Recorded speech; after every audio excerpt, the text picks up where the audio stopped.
जय शिव गुरु, हर हर महादेव, जय माँ पार्वती। तो मैं अर्चना आप सभी के लिए एक बहुत ही सुंदर कथा लेकर के आई हूँ और मैं तो यही कहूँगी कि यह कथा आपके दिल को छू जाएगा।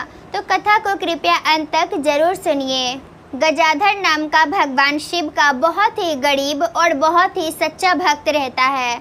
वो जो है वो अपना पूरा जीवन जो है वो सच्चाई की बुनियाद पर ही चलता है और हमेशा से जो है वो लोगों की भलाई करता आता है। लेकिन उसके जीवन में जो है ऐसा दिन भी आ जाता है कि कोई भी उसकी मदद करने के लिए तैयार नहीं होता है। ये देख कर के बेचारे को बहुत ही बुरा लगता है। वो अचानक से बहुत ही गरीब हो जाता है। ऐसा नहीं था कि उसके पास धन नहीं था, उसके पास जो था धन ज़्यादा तो नहीं था, लेकिन थोड़ा बहुत ज़मीन था जिस पे कि वो खेती किया करता था और जिससे कि वही खेती जो था एक माध्यम था जिस पे कि वो खेती करता, फसल उगाता और उससे जो है उसका घर परिवार चलता था। लेकिन वो खेती जो है बहुत दिनों से उस खेत पर जो है वो खेती होने के कारण वो खेत जो है वो बंजर हो गया और अचानक से इस बात का पता जो है गजाधर को चलता है।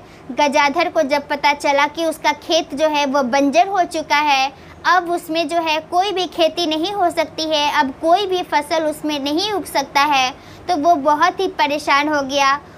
अब उसे समझ में नहीं आ रहा था कि अब वो क्या करे। फिर वो क्या सोचता है कि जिन लोगों की उसने भलाई की थी उनसे जाकर के मदद मांगी जाए। और फिर गजाधर जब उन लोगों से जाकर के मदद मांगता है तो सभी के सभी लोग जो हैं वो मदद करने से इनकार कर देते हैं। वो बोलते हैं कि कैसा मदद, तुमने ना हमारा कभी कोई मदद किया था और ना मैं तुम्हारा मदद कर सकता हूँ, और फिर मैं मदद तुम्हारा कैसे कर सकता हूँ भला, तुम्हारे पास तो कुछ है भी नहीं। इस प्रकार से जो है सभी लोगों ने गजाधर की मदद करने से मना कर दिया। गजाधर को जिससे उम्मीद था कि वो मेरा मदद कर सकता है, वो भी उसका मदद वक्त आने पे नहीं किया। गजाधर ये देख कर के जो है वो बहुत दुखी होता है और बहुत परेशान हो जाता है। वो मुंह लटका करके अपना घर आता है और फिर देखता है कि वो अपने बच्चों को देखता है तो वो बड़ा ही परेशान हो जाता है। उसे देखा नहीं जाता है कि अब उसके बच्चे को जो है वो खाना कहाँ से ला करके खिलाएगा। तो गजाधर को परेशान देख करके उसकी पत्नी गजाधर को बोलती है कि मेरे पास जो गहने हैं आप उसे जा करके बेच दीजिए, तब तक कोई ना कोई काम ज़रूर मिल जाएगा और जब तक कोई काम मिल जाएगा तब तक जो है उस गहने बेच करके जो पैसे आएंगे उससे हमारा घर चलेगा। गजाधर के पास और कोई दूसरा रास्ता भी नहीं था। गजाधर जो है अपनी पत्नी का सारा जेवर, वैसे तो बेचारा पहले से ही गरीब था, थोड़े बहुत जो भी जेवर रहते हैं उसे जा कर के वो बेच डालता है और फिर उससे जो पैसे आते हैं उससे उसका घर चलने लगता है। लेकिन ज़्यादा गहने तो थे नहीं, तो पैसे भी जो है वो कम ही मिले। तो फिर कुछ ही दिनों में जो है वो पैसे भी ख़त्म हो जाते हैं और गजाधर को कोई काम भी नहीं मिलता है। अब गजाधर जो है ये देख कर के बहुत परेशान हो जाता है। उसे कुछ समझ नहीं आता है कि वो क्या करे। गजाधर जो कुछ भी कर सकता था उसने किया। जब उसका खेत था तो वो जी जान लगा करके मेहनत किया करता था, पर अब उसके पास वो खेत भी नहीं रहा।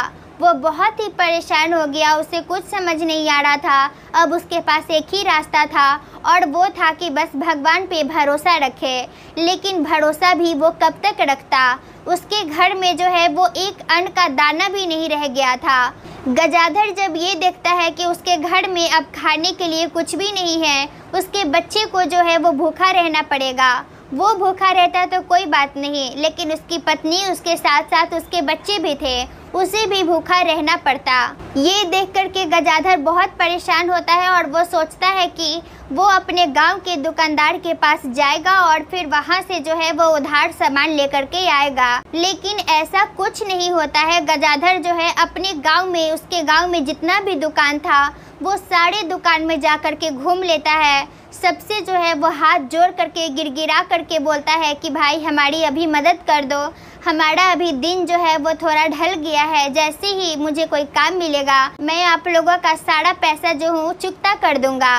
लेकिन कोई भी जो है उधार सामान देने के लिए तैयार नहीं होता है।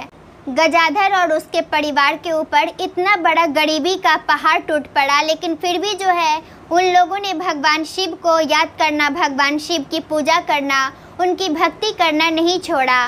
गजाधर अब सारी उम्मीदें छोड़ करके और बहुत ही दुखी मन से जो है अपना घर लौट रहा था, बहुत ही परेशान था। वो भोलेनाथ को याद करता है और रास्ता में यही सोचता है कि हे भोले, अब तेरे ही हवाले जो है मेरा परिवार है, तू ही मेरे बच्चे को जिला सकता है, और अगर तेरी यही मर्जी है कि वो भूख के कारण मर जाए तो यही सही, लेकिन उससे पहले मुझे मार देना, क्योंकि मैं अपने बच्चों को कभी भी अपने सामने दम तोड़ता हुआ नहीं देख सकता हूँ।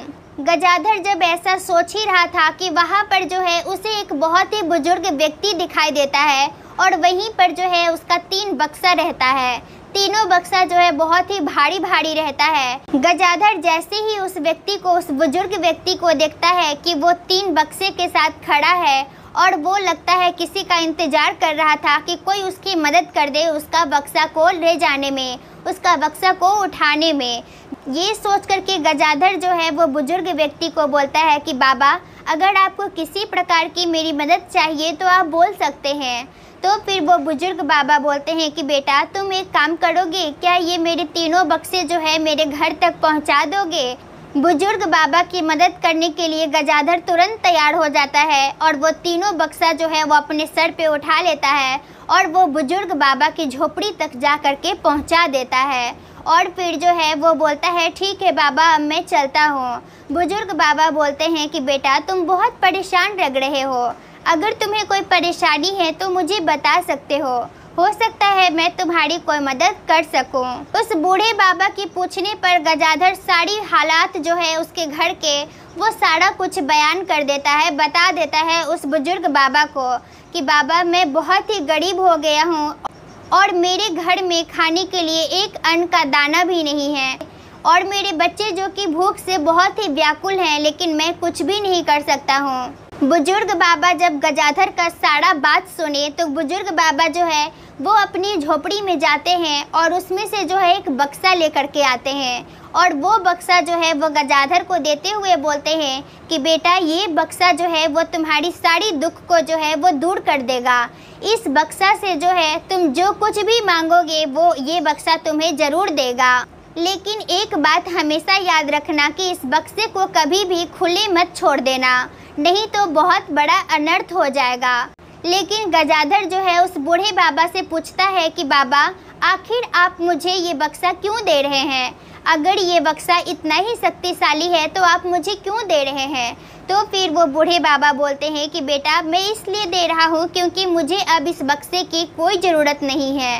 बुजुर्ग बाबा बोलते हैं कि तुम इस बक्से को अपने साथ ले जाओ और अपना सुखमय जीवन व्यतीत करो। ऐसा सुन करके गजाधर जो है वो बुजुर्ग बाबा को प्रणाम करता है और फिर बक्सा लेकर के खुशी खुशी जो है वो घर लौट आता है और सारी बात जो है अपनी पत्नी को बताता है। उसकी पत्नी भी बक्सा पा करके बहुत खुश होती है, और फिर पहले तो सभी को भूख लगा हुआ रहता है, तो फिर सबसे पहले गजाधर जो है उस बक्से को खाना देने के लिए बोलता है, तो वो बक्सा जो है बहुत सारा खाना देता है, जिसे खा करके पूरा परिवार जो है वो गजाधर का बहुत ही खुश होता है। गजाधर अपने बच्चों को समझाता है कि बेटा, कभी भी किसी को नहीं बताना कि हमारे घर में ये बक्सा है, नहीं तो फिर से हमें पहले की तरह ही भूखे मरना पड़ेगा।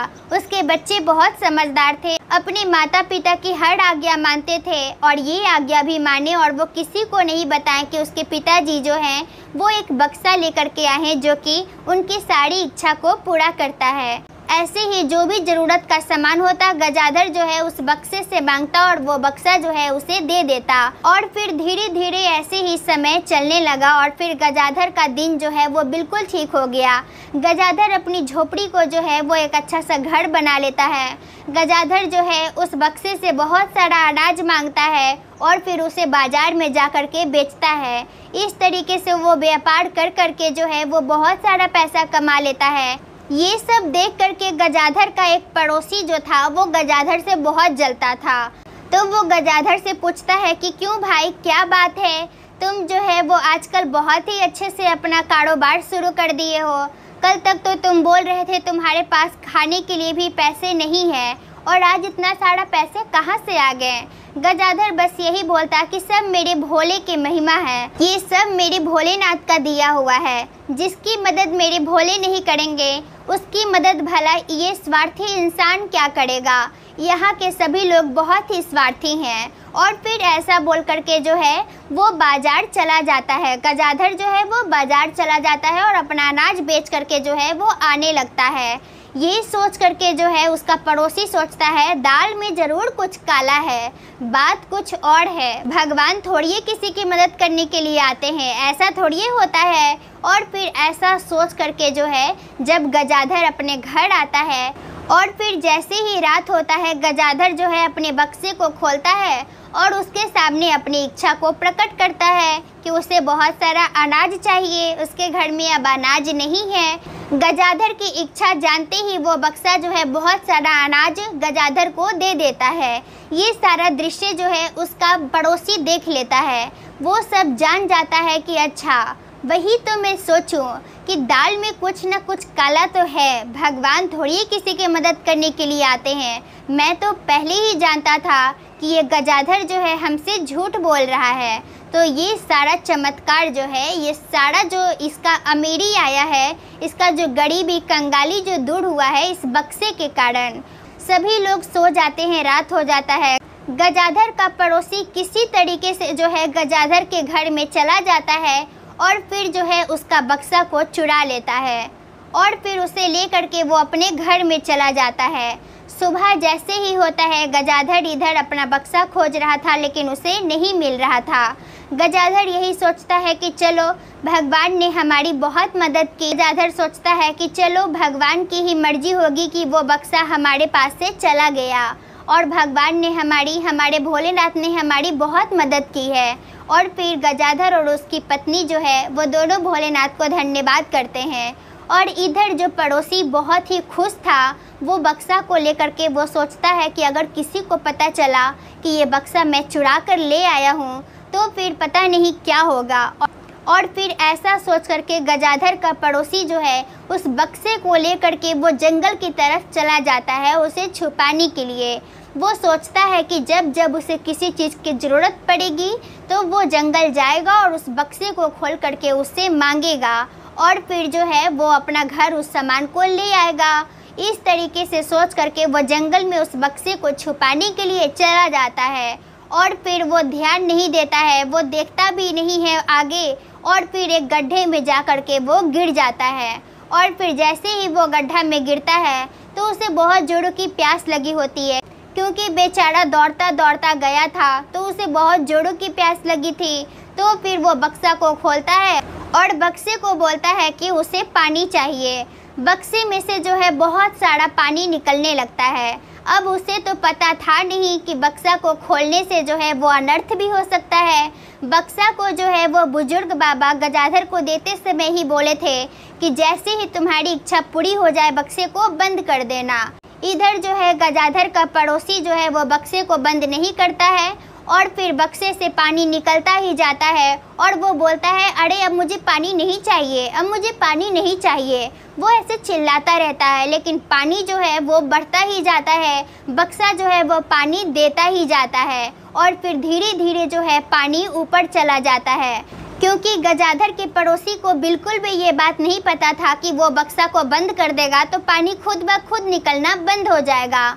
और फिर उसे ये पता था नहीं। आधा ज्ञान जो होता है वो बहुत ही हानिकारक होता है, ये बात तो सभी जानते हैं। और फिर ऐसा ही होता है और जिस गड्ढे में जो है गजाधर का पड़ोसी गिरा था वो गड्ढा पूरा पानी से भर जाता है और फिर एक गड्ढे में तैरा भी नहीं जा सकता है क्योंकि वो तालाब या नदी तो था नहीं, वो तो एक गड्ढा था। फिर क्या होना था, गजाधर के लालची पड़ोसी को जो है अपनी जान से हाथ धोना पड़ता है और फिर उसका जो है उसी गड्ढा में मृत्यु हो जाता है। तो इस कथा के माध्यम से हमें पता चलता है कि हमें कभी भी जो है किसी से ईर्ष्या नहीं करना चाहिए, कभी भी किसी से जो है वो जलन नहीं करना चाहिए। अगर हम कर सकते हैं तो हमारे वश में है कि हम उसकी बराबरी कर सकते हैं, वो भी अपनी मेहनत के बदौलत, ना कि ये सोच करके कि उसे कैसे नीचे गिराए, क्योंकि हम दूसरा की टांग खींचने के चक्कर में जो है वो हमारा टांग ही जो है वो फंस जाता है। और फिर आप लोगों ने तो सुना ही होगा कि जो दूसरों के लिए गड्ढा खोदता है उस गड्ढे में वो खुद ही गिर जाता है। तो यही थी हमारी आज की कथा। गजाधर जो है वो अपना जीवन बहुत ही सुखमय व्यतीत करने लगता है और कुछ साल जो है वो अपने ज़मीन को छोड़ देता है, तो उसका ज़मीन खुद ब खुद जो है फिर से फसल उगाना शुरू कर देता है और फिर से जो है गजाधर का जीवन बहुत ही अच्छा से चलने लगता है।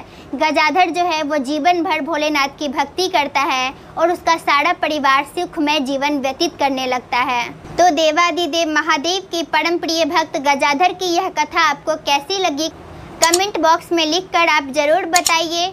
और अगर आप ये नहीं बताए तो भी कोई बात नहीं, लेकिन अंत में प्रेम से हर हर महादेव, घर घर महादेव ज़रूर लिखें।